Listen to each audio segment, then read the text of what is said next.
Let's be honest, Walt Whitman's Song of Myself can feel like a lot, right? It's this huge, sprawling thing, and it can be pretty overwhelming.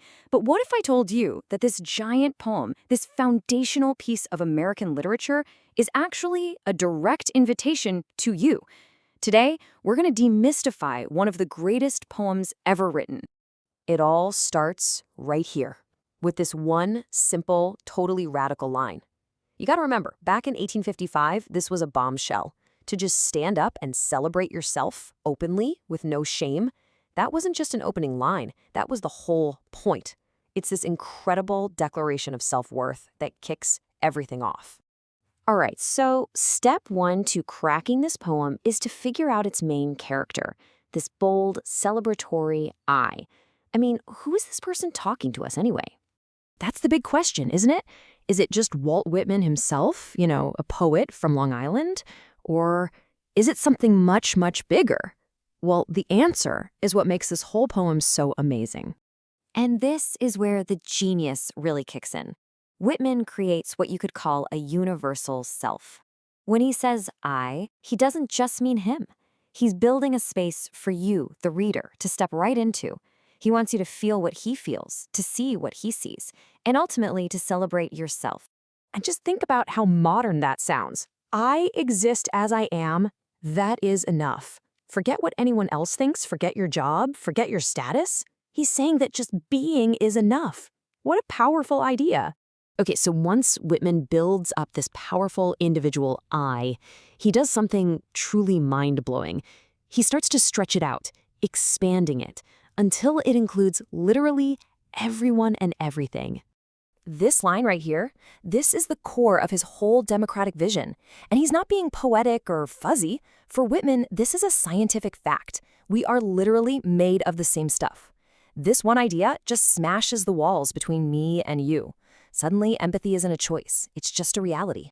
And he doesn't just tell us we're all connected, he shows us. He takes us on this incredible tour of America, and he becomes everyone. He is the runaway slave, the prostitute, the president, the paving man, the lunatic, the quadroon girl, the opium eater, the mother of mothers. He embraces every single part of society, the good and the bad, with zero judgment.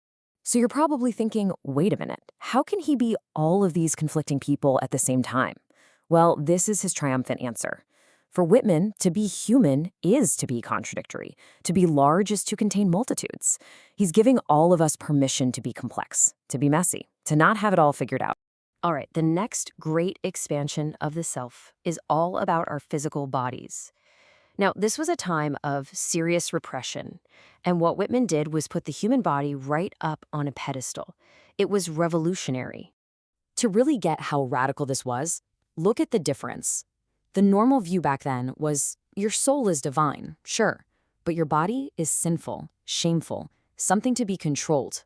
Whitman comes along and says, nope, the body is just as divine, just as sacred, and you absolutely cannot separate it from the soul. And notice that word and. He doesn't say the body is more important than the soul, but he refuses to let it be less. By saying he's the poet of both, he puts them on the exact same level. They're two sides of the same sacred coin.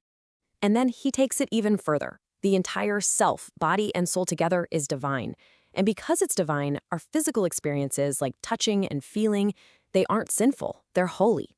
He's basically rewriting the rulebook on what it means to be human. So we've gone from the individual to the collective to the physical. You think he's done expanding? Not even close. Now he connects the self to the entire cosmos, to nature, the universe, and the great cycle of life and death.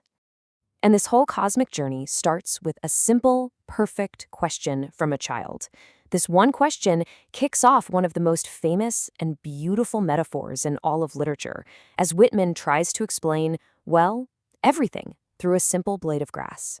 And he doesn't give just one answer. He tries on a bunch of different ideas. First, maybe the grass is hope, or maybe it's a little message from God. Then he realizes it's a great equalizer, this uniform hieroglyphic that grows the same for everyone, no matter who you are. And then comes this breathtaking leap. The grass is the beautiful uncut hair of graves, connecting us physically to everyone who has ever died.